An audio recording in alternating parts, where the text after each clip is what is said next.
As the devolution of some government functions to local authorities through the decentralization process takes shape in the country, Zanisnews Municipal Council in Northwestern Province is bracing itself for the challenge. The council has embarked on the expansion of the civic center infrastructure at the cost of 15.3 million kwacha in order to reposition itself for effective service delivery at district and sub-district levels. Currently, our workforce is standing at 268 workers against the few spaces that we have in the existing offices. So we thought it wise to say we should go the modern way because society is dynamic and is not static. So we started thinking that we should be thinking for the next 50 years for the future generation to come. This decision to expand the civic center is meant to improve on the office space for members of staff, as the current infrastructure cannot accommodate all of them. 6 or 7 officers in one office, but with the construction of the new civic center, to mean each officer will have an office and they'll be able to serve the clients efficiently and effectively. Stakeholders have expressed happiness with this development. I think as a citizenry of this town, we're able to appreciate that we needed a state-of-the-art building that should be able to improve on the outfit of structures that we have in the town. So really, it has been our pleasure to see the development going higher.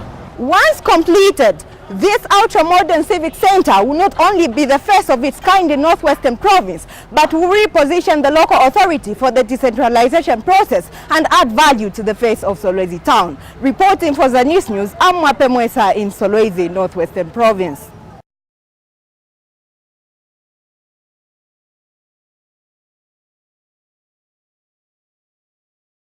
Quality of work to be done, to continue in this place. I think, These are the works for the phase 1 of the works to construct hostels at St. Paul's Mission Hospital Nursing School in Chelenge district. The 1,187 million kwacha contract awarded to local contractor B&D Construction Company is progressing well. So far, the company has done 40% of the works at the school, which in September 2011 was gutted by fire, and is almost completing on another project at the institution of the rehabilitation of the isolation wards. Recently, Special Assistant to the President for Project Implementation and Monitoring, while on tour in Wapula Province, checked on the works at the institution. We are beginning to notice a lot of Zambian contractors showing unprecedented commitment. And for me, I will never ever stop pushing the Zambians to do a lot better.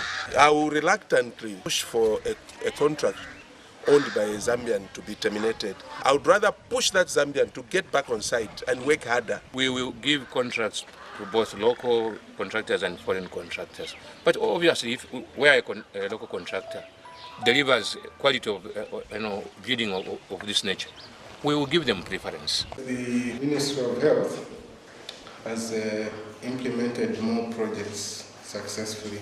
I think the Ministry of Education has had challenges with that funding mechanism. So our worry has been that this year we have learned that even Ministry of Health will be funded in this mechanism where we have single treasury. We appreciate the concerns about monies sitting in many places, but we are worried about the effectiveness of the other model. Look at the quality done by a Zambian contractor. I think it's one of the cases, the whole Chelenge from Kefurwa to Kasumpa, where we find such quality in Chelenge and done by our own Zambian contractor. And I think such contractors should be encouraged to do even more big jobs in Zambia so that other contractors can learn from them. With such good works, local contractors should be encouraged to do even better, as the development in infrastructure in the country depends on good and quality works. Reporting for Zanis in Chelenge in Wapula Province, I am Kwachi Sinyangwe.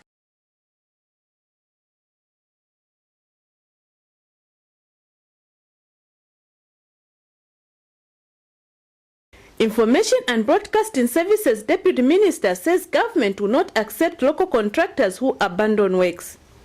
He said this when he recently inspected works at Senanga Nursing School, where he urged the contractor not to relax with putting up final touches. Just for your own information, we have started blacklisting Zambian contractors, mostly those who are unable to finish works.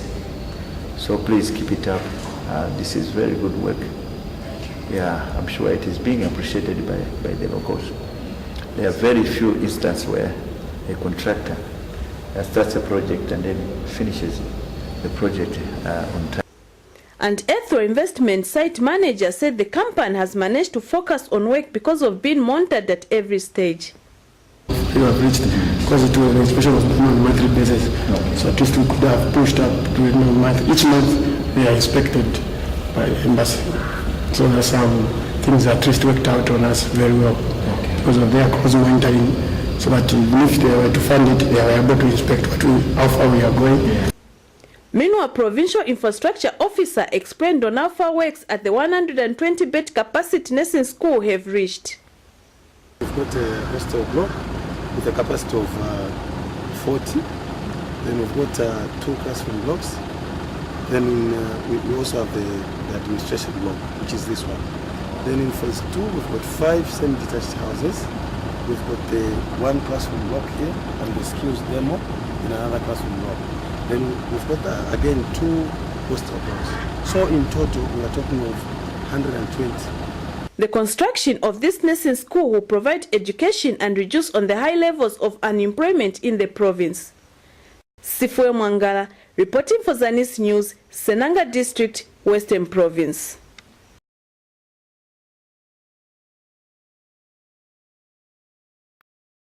This earth-moving equipment is part of the machinery that has been procured by Mungwi District Council to assist in the improving of feeder roads in the area. For the local people, the procurement of the machinery by the local authority has come at the right time. This is a move in the right direction for government to have done so. We should take advantage of the presence of this equipment so that we can quickly, together with government, plan ahead for the purpose of grading the roads that need to be worked on. Malolo Member of Parliament Christopher Yaluma hopes the procurement of the 1.2 million kwacha equipment will improve the deplorable state of roads in his constituency. I commend the council using CDF for the good job well done, and let's use these assets properly and look after them jealously so that they can go a long way. People of Mungwi have suffered, but I'd like to assure those people in Shimpa, Chilangwa, Rosa Mission, Chimbola, the back road from Umbara Road up to Chimba. That road is not there. People cry. We must open up that road.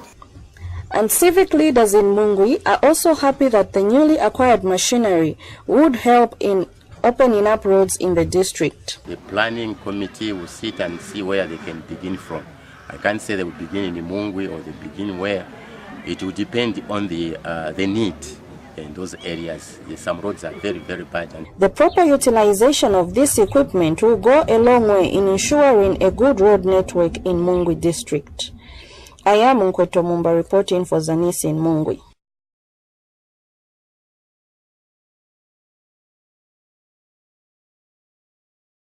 Road transport is the most effective means for rapid industrialization and trade. This is because roads ease the transportation of goods and services required to boost economic activities. Government is alive to this fact and has been making efforts to improve the road sector.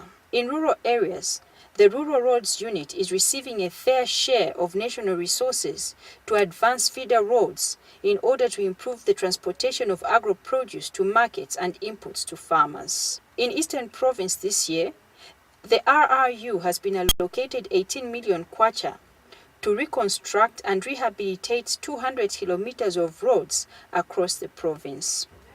We are going to do 200 kilometers for this year. The 18 million also includes the drainage structures. So within there we've got about 20 number of drainage structures that we're going to construct out of the 18 million.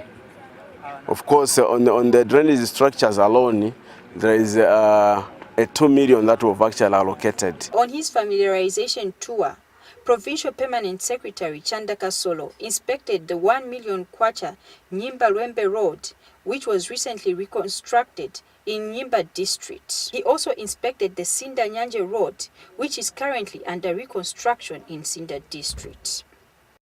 The contract sum of this road is 625,000 kwacha. And then the duration is 2 months, which is 60 days. So far, we've actually hammered almost, 1 month is already done. So we're just remaining with the other month to do the regraveling so that we can actually wind up. As you have already seen that we've actually done the whole 22 kilometers. So we're just doing with the finishing works. The permanent secretary was impressed with the road works. I'm very happy with what you have been doing, and I'm going to encourage them to actually do more roads, particularly to chiefs' palaces. We need to make them very passable. This is the best road I've been on to a chief's palace in Eastern Province. So I'm going to encourage them. I'm very, very happy with their work. But what do the road users have to say? Kai muzi wa loading ngati siri bwino umankhalati sometimes monga matraki yenzo kangiwa na kupita hapa so yenzo kondo zunguluka kupita kuli road inanga yene pita huko so yenzo pezeka ati munga ise ma spring yenzo kondo thyoka tap tap maningi amakuluza so hapa at least tienda kwa fast. The reconstruction and rehabilitation of feeder roads by the Rural Roads Unit has improved the transportation of agro-produce to markets and has the potential to enhance economic activities in the province. Hlupekile Nkunika for Zanisnews in Sinda Eastern Province.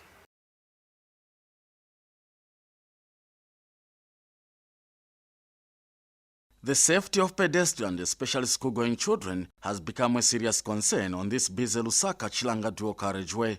Many lives have been lost on the road stretched between Lusaka and Chilanga district, and this has since come to the attention of government. Transport Works Supply and Communications Deputy Minister Mutaba Mwali yesterday inspected the road in a bid to find a lasting solution on the matter. Dr. Mwali's tour followed complaints from members of the public and other concerned stakeholders in the area that there was need to create more crossing points for pedestrians through the concrete barrier dividing the lanes. We came up with these improvements and talking in terms of the Jersey barrier and the roundabouts. These were responsive to the high rate of accidents along this stretch. We are aiming at cutting down on accidents which can be prevented. And Chilanga District Commissioner Edith Muana disclosed that 14 people have so far been killed by vehicles on the same area since January this year. We've had issues in the past with this road.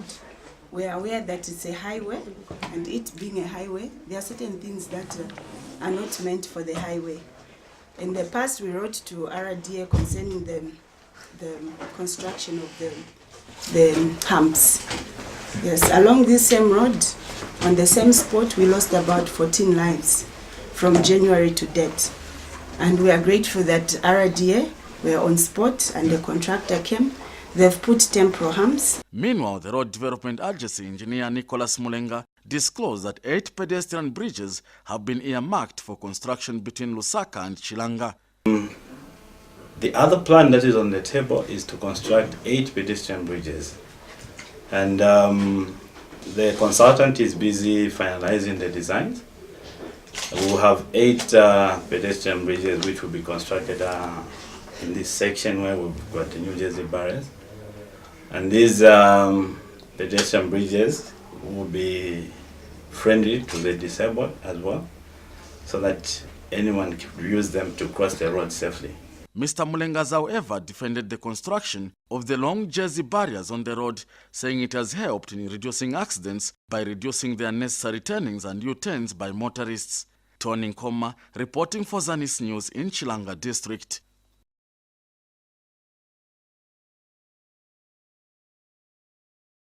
With only 6 months down the line, much progress has been made on the construction of the first ever modern market in Sinazeze area of Sinazongwe district. The locals are happy with the progress made so far as they look forward to using the facility.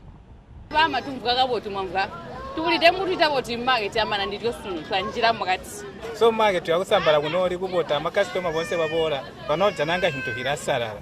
Works and Supply Deputy Minister Richos Yamunene, who is also Sinazongwe Member of Parliament, is happy with the scope of work done so far. I am totally rejuvenated in my spirit because you remember very well the first time you visited this area. There was nothing here. Now today there is a structure that is standing, that is nearing completion. I think as a person who was in the forefront, having desired that we should have a market in this area, to see it standing, I'm very, very happy. The contractor, Stout One, is keen to complete the project on schedule. This practice is a modern market. We started sometime last year in September, and we've done 60% of the job. We have almost all the materials on site, and we're to complete by October this year.